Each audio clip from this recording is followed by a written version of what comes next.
lá, pessoal. Vamos voltar à nossa discussão discursiva. A gente estava falando sobre a sessão da analogia da cidade, né? O Giovanni estava falando. Alguém quer fazer algum comentário? Vamos lá. Vamos lá, Ana Laura. Passa a porta, por favor. Eu gostei... Pode falar? Pode falar. Eu gostei bastante dessa analogia, porque no começo você perguntou, né, o que é álgebra. E, para mim, por mais de 5 anos, durante todo o meu ensino médio e um pouco do ensino fundamental, álgebra era tudo que não era geometria. Então, eu nunca soube falar muito bem o que é álgebra.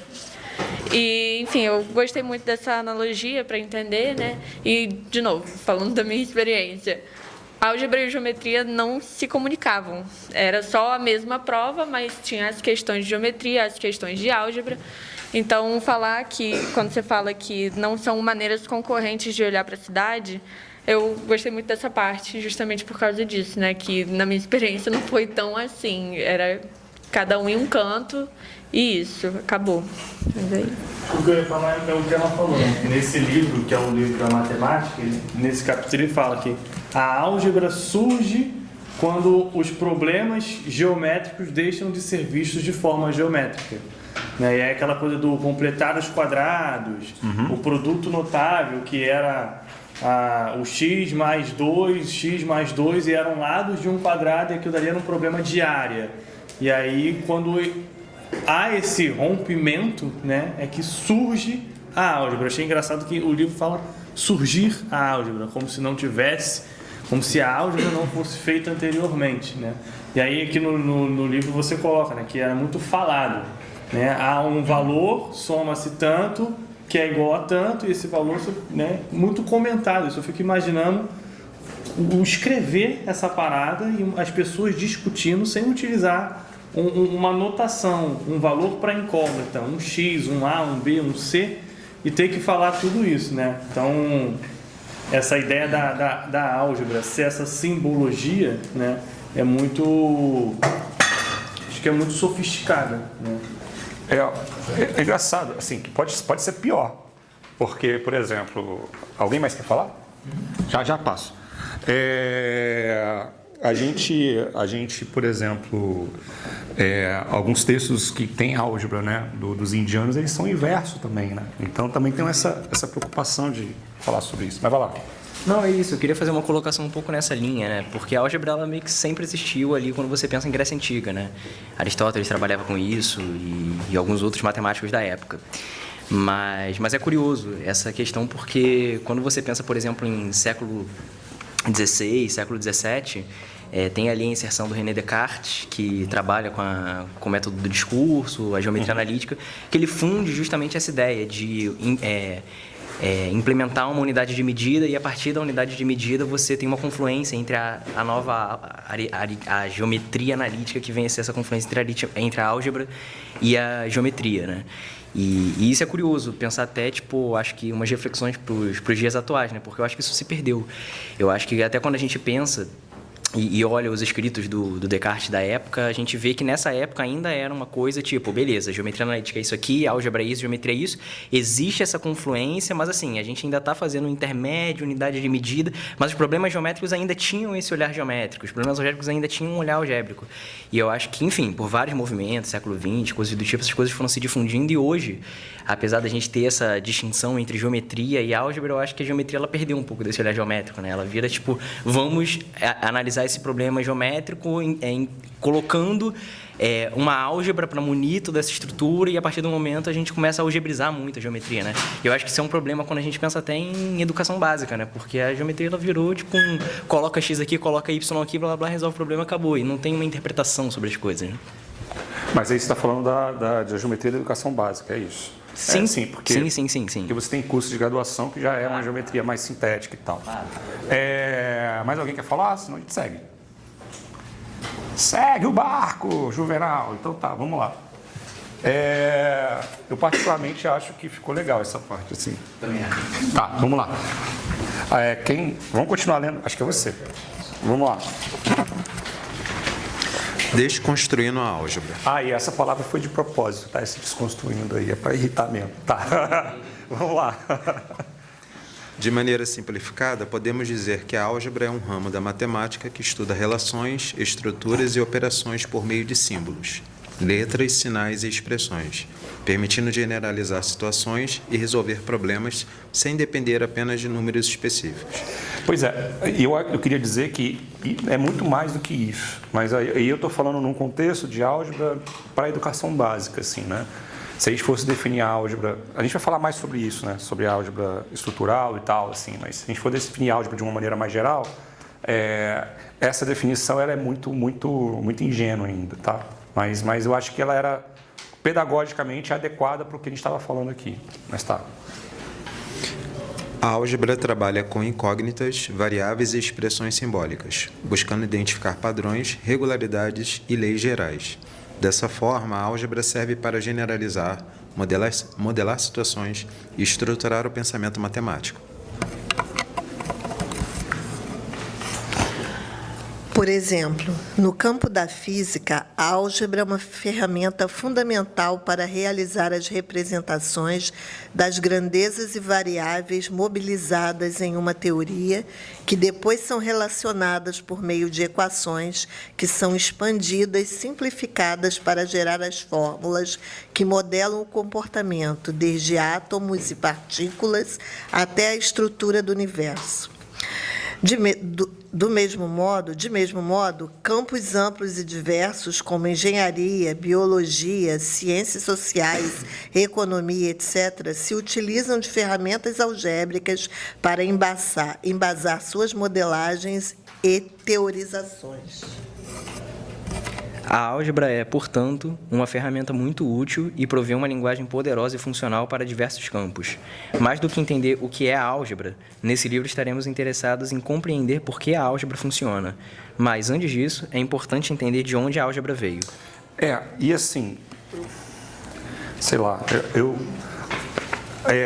como eu falei, um dos objetivos aqui é a gente entender o que é escrever um livro, tá? Escrever um livro é tomar decisões, assim. Então, eu estou expondo para vocês algumas decisões que eu tomei na hora que eu resolvi escrever essas palavras, assim. Eu lembro do processo de escrever e da minha insegurança se era esse o melhor caminho ou não. Eu acabei de fazer uma brincadeira dizendo que eu coloquei desconstruído para incomodar, mas, de certa forma, eu acho que todo o discurso até aqui ele foi produzido para poder incomodar um pouco certas concepções de álgebra, assim. Existe uma concepção em voga da álgebra como a parte da matemática mais abstrata, e isso significa ser a superior, assim, né? Eu não acho que a abstração seja medida de superioridade de nada, isso não é uma questão para mim.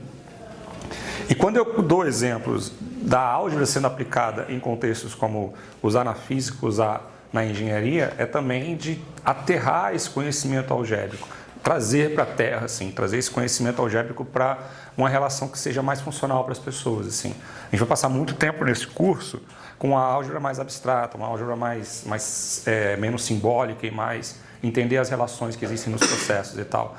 Mas é importante entender isso. No começo, quando eu falei sobre por que eu acho que a matemática ela não é uma ciência, ela é um objeto artístico e tal, por que se interessam? Por que todo mundo se interessa em ser ciência? Psicanálise, por exemplo, quer ser considerada ciência, assim.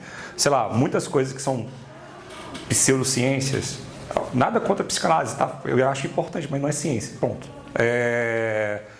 Não é, ponto. Assim, e tá tudo bem, assim. Eu acho que essa necessidade de que tudo seja ciência tem muito a ver com o papel e a importância da ciência no nosso mundo de hoje, assim, e tal, né? E eu acho que essa coisa de desconstruir, assim, essa superioridade da abstração e também desconstruir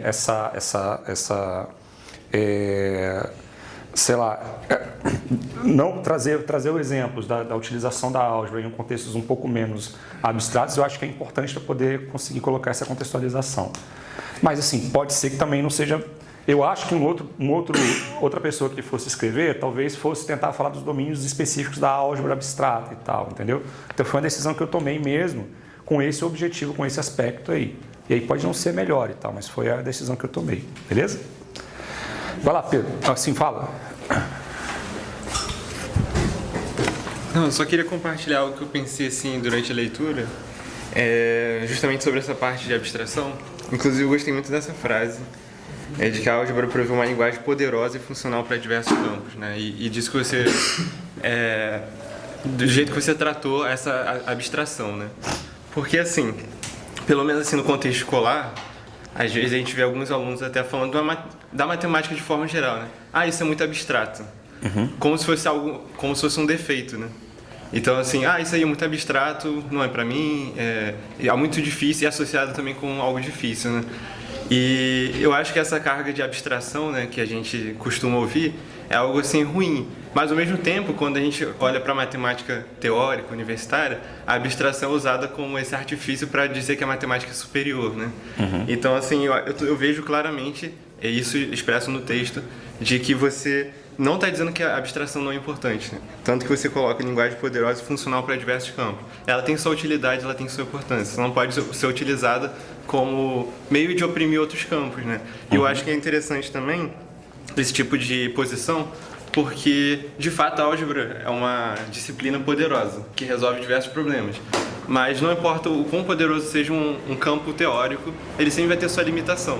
Eu acho que isso é muito interessante, de você delimitar, falar, isso aqui é muito legal, isso é muito importante, mas a gente vai até aqui, né? Então, acho que você está fazendo muito bem no texto isso. Bom, vamos lá. Aí agora a ideia é tentar entender de onde é que a álgebra veio. E aí, foi interessante a sua colocação, porque aí o meu ponto de vista para contar essa história, acho que você não teve acesso ao texto antes, assim. Meu ponto de vista para contar essa história tenta não ser o ponto de vista eurocêntrico, assim, de contar essa história a partir de como os gregos fizeram isso, ou como tentar ir de um outro lugar, assim, tentar entender a álgebra como uma coisa um pouco mais vasta do que essa história eurocêntrica contada aí. Não, mas eu concordo super. O desenvolvimento da álgebra, ela é oriental, né? Então, é isso. Eu acho que é isso que a gente vai falar aqui daqui a pouco. Mas vamos lá. A palavra álgebra vem do árabe al-jabr, associada ao tratado de Al-Khawarizmi, intitulado... Isso Enfim, isso aí. Não vou tentar, não. Esse texto... Mas assim, todo mundo costuma falar álgebra al-Mukbala, que é o finalzinho, tá? É só isso, álgebra al-Mukbala. Esse texto, escrito por volta de 890 depois de Cristo, inaugura algumas ideias fundamentais do método algébrico. Uma possível tradução do título é o livro conciso sobre o cálculo por restauração e balanceamento, onde restauração significa eliminar termos negativos e balanceamento se refere a simplificar termos semelhantes em lados opostos, duas das operações mais comuns nas expressões algébricas, o que torna o livro... Rapidinho.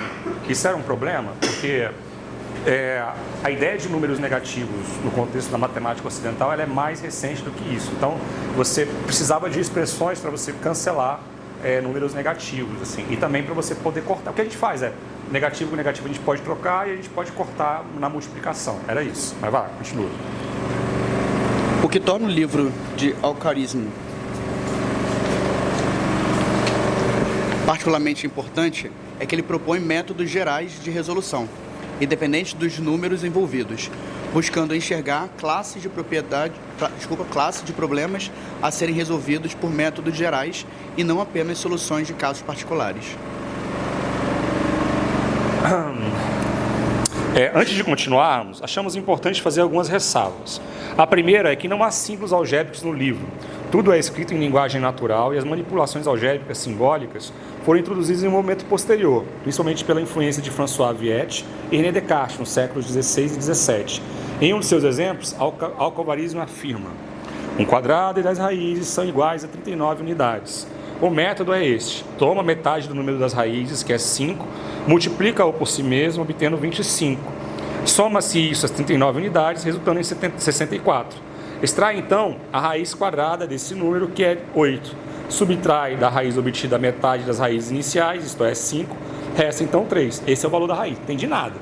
Mas não entendi nada mesmo, assim. E era assim que era escrito, assim.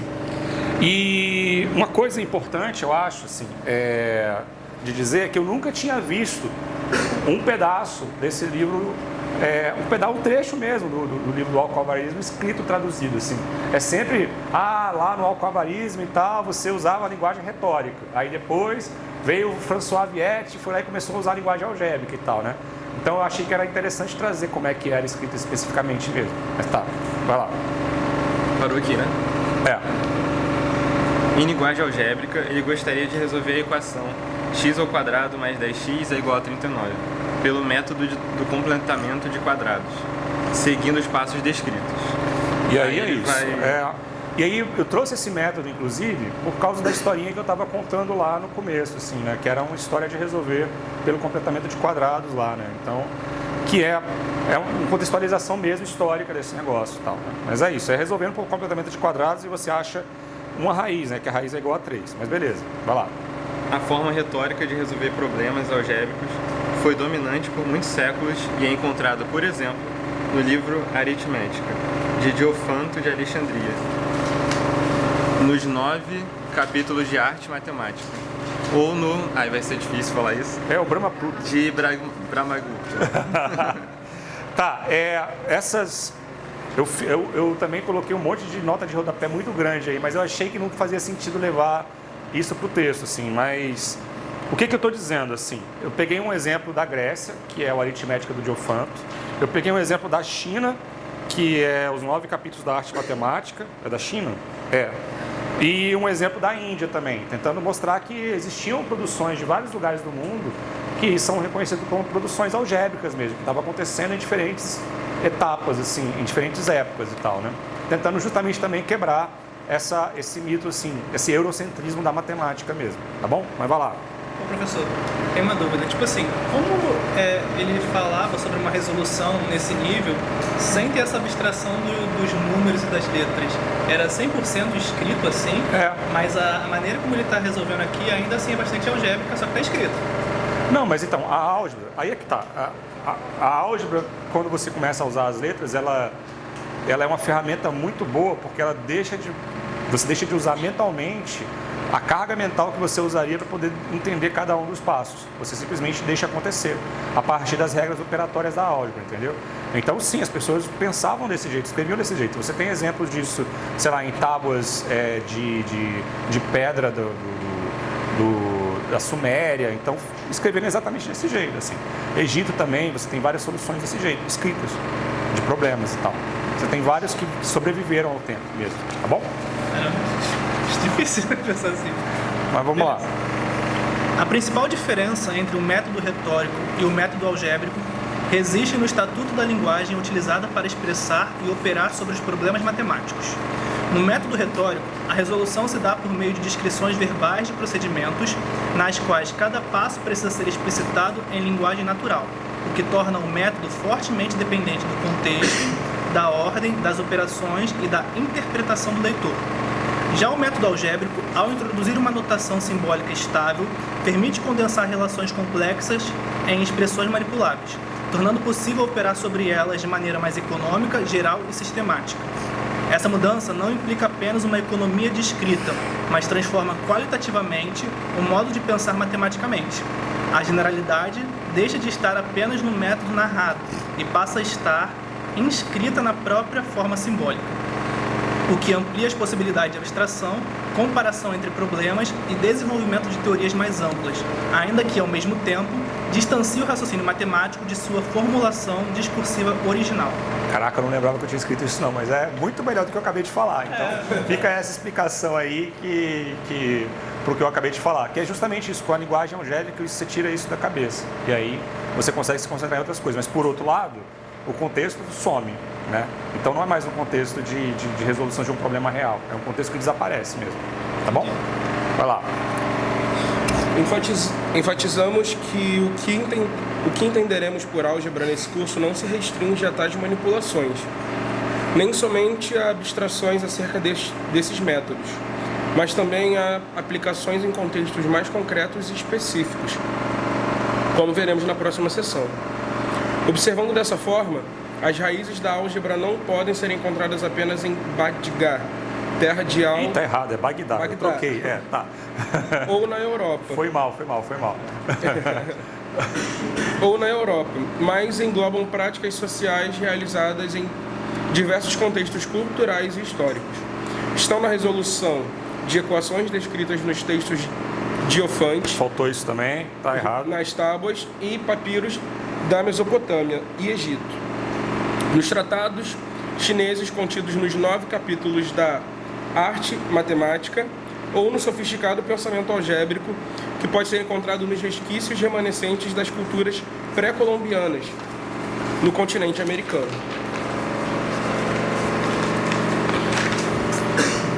Por exemplo, na civilização maia, na Mesoamérica, encontramos um desenvolvimento matemático notável, articulado à necessidade de registro, contagem e organização do tempo.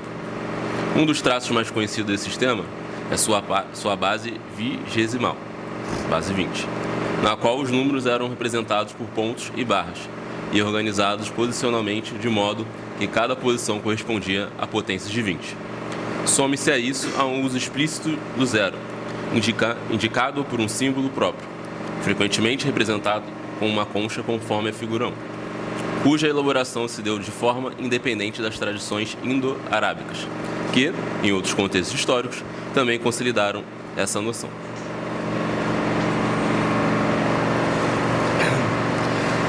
Para além da notação numérica, a matemática maia se expressa com especial força naquilo que poderíamos chamar de uma matemática dos ciclos. Ao operar com calendários... Nossa, melhora muito. Tô falando. Ao operar com calendários múltiplos e com regularidades astronômicas, os maias estruturaram procedimentos capazes de relacionar períodos e prever recorrências, por exemplo, em ciclos ligados à Lua e a Vênus. Nesse quadro, a matemática não se reduz a resolver equações, mas a construir regras gerais que permitem antecipar padrões temporais. É nesse sentido que se pode reconhecer aí um modo de pensamento algébrico centrado em regularidade, generalização e raciocínio funcional. Então, foi de propósito mesmo, assim, trazer exemplos de fora, assim, e esse exemplo, é claro que o matemático ocidental não vai reconhecer esses movimentos como álgebra, né? Vai reconhecer como aplicações em um contexto, sei lá, em um outro contexto, assim. Mas eu consigo enxergar isso como professor, como uma maneira de trazer uma contextualização para os meus estudantes, assim, né? Essa coisa dos ciclos que alguns estudantes têm dificuldade, por exemplo, de lidar com dias da semana, com problemas que envolvem olhar o relógio e tal, né? Então, isso pode ser uma maneira de poder trabalhar esses temas também. Beleza? Professor, posso fazer uma reflexão que eu não sei se... Leva aí o microfone. Vai lá. Gostaria de trazer uma reflexão que eu não sei se está totalmente ligada à álgebra, mas lendo essa parte do texto, fica muito mais claro para mim